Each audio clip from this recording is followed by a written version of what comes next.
News 7 தமிழின் express செய்திகளை வழங்குவதற்காக ஸ்ரீவித்யா கந்தசாமி.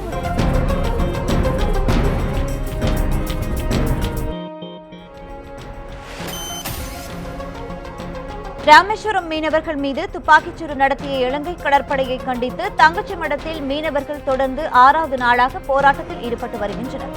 ராமேஸ்வரத்திலிருந்து கடலுக்கு மீன்பிடிக்க சென்ற மீனவர்கள் மீது இலங்கை கடற்படையினர் கடந்த 6ஆம் தேதி துப்பாக்கிச்சூடு நடத்தினர். இதில் பிரிட்ஜோ என்ற மீனவர் உயிரிழந்தார். இதனை கண்டித்தும் மீனவர் பிரச்சினைக்கு நிரந்தர தீர்வு காண வேண்டும் என்பன உள்ளிட்ட பல்வேறு கோரிக்கைகளை வலியுறுத்தியும் தங்கச்சிமடத்தில் தொடர்ந்து 6வது நாட்களாக மீனவர்கள் போராட்டத்தில் ஈடுபட்டு வருகின்றனர். தங்களது கோரிக்கைகளை நிறைவேற்றும் வரையில் சுட்டுக் கொல்லப்பட்ட மீனவர் பிரிட்ஜோவின் உடலை வாங்க மறுத்து போராட்டம் நடத்தி வருகின்றனர். 6வது நாளாக இன்று மீனவர்கள் வாழ்வில் விடியல் ஏற்பட வேண்டியும் துப்பாக்கிச் சூட்டில் பலியான மீனவர் பிரிட்ஜோவின் ஆன்மா சாந்தியடையவும் மீனவர்கள் பிரார்த்தனையில் ஈடுபட்டனர். இந்த கொலை குற்றத்திலே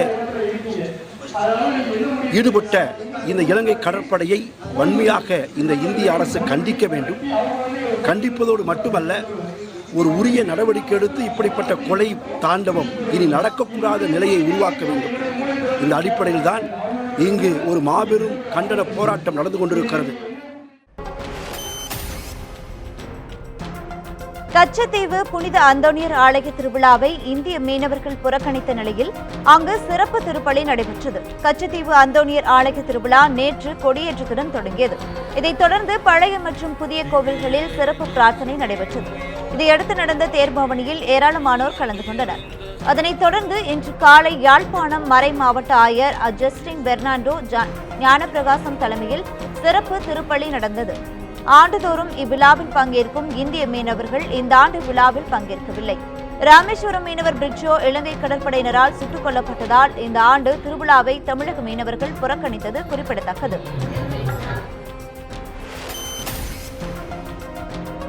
தமிழகத்தில் வறட்சியை எதிர்கொள்ளும் பொருட்டு நீர்நிலைகளை புனரமைக்கும் குடிமராத்து பணிகளை தமிழக முதலமைச்சர் எடப்பாடி பழனிசாமி நாளை தொடங்கி வைக்கிறார். இதுகுறித்து தமிழக அரசு வெளியிட்டுள்ள செய்திக்குறிப்பில், தமிழகத்தில் நடப்பு பருவத்தில் பருவமழை குறித்ததால் கடும் வறட்சி ஏற்பட்டுள்ளது.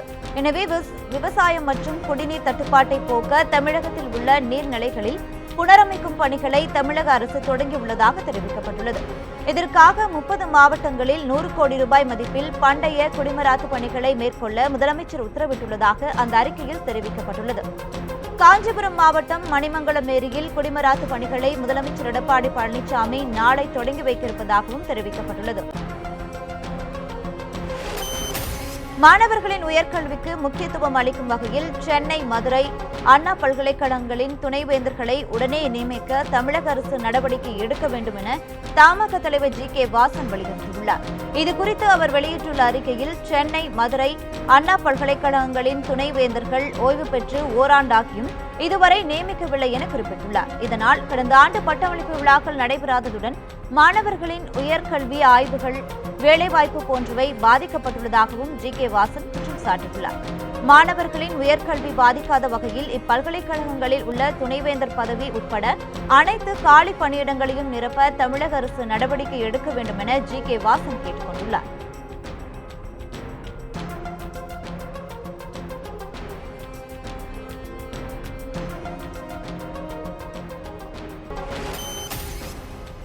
தூத்துக்குடி அனல் மின் நிலையத்தில் முதல் அலகில் கொதிகலனில் ஏற்பட்ட பழுதால் 210 மெகாவாட் மின் உற்பத்தி பாதிக்கப்பட்டுள்ளது. தூத்துக்குடி அனல் மின் நிலையத்தில் தலா 210 மெகாவாட் வீதம் 5 அலகுகள் மூலம் 1050 மெகாவாட் மின் உற்பத்தி செய்யப்பட்டு வருகிறது. 2, 3, 4 ஆகிய அலகுகளில் தண்ணீர் பற்றாக்குறையால் மின் உற்பத்தி நிறுத்தி வைக்கப்பட்டுள்ள நிலையில் தற்போது 1வது அலகின் மின் மாற்றியில் ஏற்பட்ட கோளாறால் 210 மெகாவாட் மின் உற்பத்தி பாதிக்கப்பட்டுள்ளது. 5வது அலகில் மட்டும் 210 மெகாவாட் மின் உற்பத்தி செய்யப்படுகிறது. தண்ணீர் பற்றாக்குறை மொத்தமாக 840 மெகாவாட் மின் உற்பத்தி பாதிக்கப்பட்டுள்ளது. தண்ணீர் பற்றாக்குறை மற்றும் கொதிகலன் பழுது ஆகியவற்றால் மின் உற்பத்தி நிறுத்தப்பட்டுள்ளது பொதுமக்களை கவலையில் ஆழ்த்தியுள்ளது.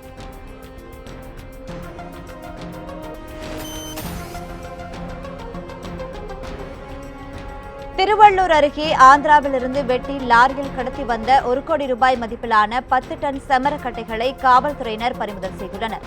திருவள்ளூர் மாவட்டம் சென்னை கொல்கத்தா தேசிய நெடுஞ்சாலையில் உள்ள பஞ்செட்டி என்னும் இடத்தில் காவல்துறையினர் வாகன சோதனையில் ஈடுபட்டிருந்தனர். அப்போது வழியாக ஆந்திராவிலிருந்து செம்மரக்கட்டைகளுடன் லாரி வந்ததாக கூறப்படுகிறது.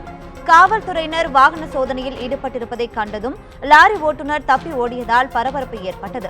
இதனையடுத்து லாரியை சோதனையிட்ட காவல்துறையினர் ஆந்திராவிலிருந்து சட்டவிரோதமாக செம்மரங்கள் கடத்தி வந்தது தெரியவந்தது. 1 கோடி ரூபாய் மதிப்புள்ள 10 டன் செம்மரக்கட்டைகளையும் லாரியையும் காவல்துறையினர் பறிமுதல் செய்தனர். இதுகுறித்து கவரப்பேட்டை காவல்துறையினர் வழக்கு பதிவு செய்து விசாரணை நடத்தி வருகின்றனர்.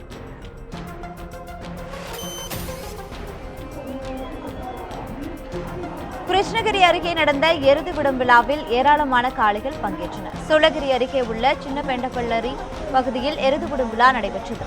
இந்த போட்டியில் கிருஷ்ணகிரி, தருமபுரி, வேலூர், சேலம், திருவண்ணாமலை, ஆந்திரா மற்றும் கர்நாடக மாநிலங்களைச் சேர்ந்த காளைகள் கலந்து கொண்டன. கொம்புகளில் வெள்ளி நாணயங்கள் கட்டப்பட்டு காளைகள் அவிழ்த்து விடப்பட்டன. ஏராளமான இளைஞர்கள் காளைகளின் கொம்புகளில் கட்டப்பட்டிருந்த தட்டிகளை பறித்துச் சென்றனர்.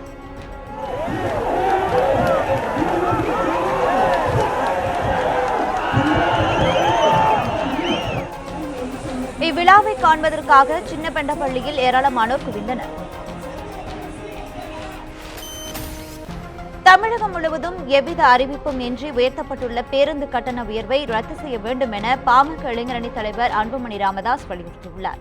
இது தொடர்பாக அவர் வெளியிட்டுள்ள அறிக்கையில், தமிழகம் முழுவதும் அரசு பேருந்துகளின் பயண கட்டணம் மறைமுகமாக உயர்த்தப்பட்டுள்ளது எனவும், எவ்வித அறிவிப்பும் இல்லாமல் பேருந்து கட்டணத்தை உயர்த்தி ஏழை மற்றும் நடுத்தர மக்களின் வயிற்றில் அடிப்பது பெரிய மோசடி என்றும் குற்றம் சாட்டியுள்ளார். சென்னையில் குறைந்தபட்சம் ₹1 முதல் அதிகபட்சமாக ₹9 வரை கட்டணம் உயர்த்தப்பட்டுள்ளதாகவும், புறநகர் மாவட்டங்களில் நகர பேருந்துகளில் ₹1 முதல் ₹5 வரை கட்டணம் உயர்த்தப்பட்டுள்ளது என்றும் அன்புமணி புகார் தெரிவித்துள்ளார்.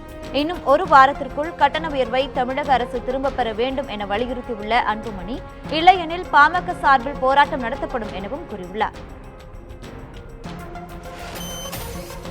சென்னை ஆர்கே நகர் இடைத்தேர்தலில் போட்டியிட வாய்ப்பளித்தால் அடிப்படை வசதிகளை நிறைவேற்றி தருவேன் என்று சிம்லா முத்துச்சோழன் தெரிவித்தார்.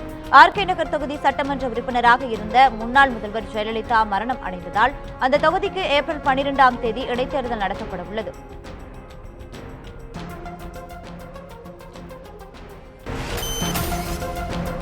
தமிழக விவசாயிகளுக்கு வறட்சி நிவாரணம் வழங்க வேண்டும் என்பன உள்ளிட்ட பல்வேறு கோரிக்கைகளை வலியுறுத்தி போராட்டம் நடத்துவதற்காக திருச்சியிலிருந்து டெல்லிக்கு விவசாயிகள் ரயில் மூலம் புறப்பட்டனர்.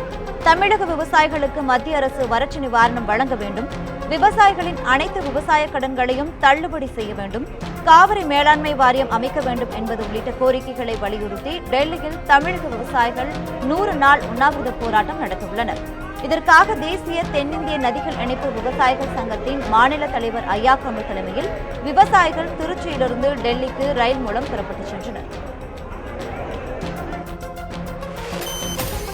முன்னாள் முதலமைச்சர் OPS ஆதரவு அணியின் ஆட்சி மன்ற குழு தலைவராக மதுசூதனன் நியமிக்கப்பட்டுள்ளார். OPS ஆதரவு அணியின் ஆட்சி மன்ற குழு உறுப்பினர்களை நியமிப்பது தொடர்பான ஆலோசனைக் கூட்டம் கிரீன்வேஸ் சாலையில் உள்ள பன்னீர்செல்வத்தின் இல்லத்தில் இன்று நடைபெற்றது. இதில் மதுசூதனன், முன்னாள் அமைச்சர்கள் பொன்னையன், KP முனுசாமி உள்ளிட்ட பலர் பங்கேற்றனர்.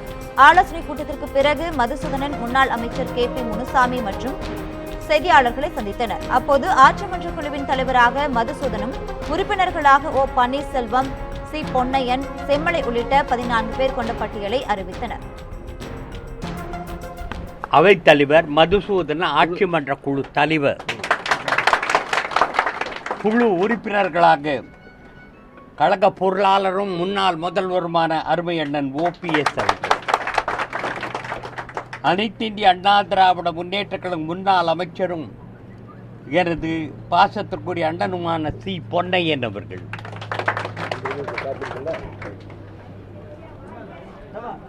அவர் அமைப்பு செயலாளர், நாடாளுமன்ற உறுப்பினர் மரியாதைக்குரிய மைத்ரேயன், சட்டமன்ற உறுப்பினரும் முன்னாள் அமைச்சருமான அருமை அண்ணன் செம்மலை. இத்துடன் எக்ஸ்பிரஸ் செய்தி தொகுப்பு நிறைவு பெற்றது. தொடர்ந்து இணைந்திருங்கள் நியூஸ் 7 தமிழுடன்.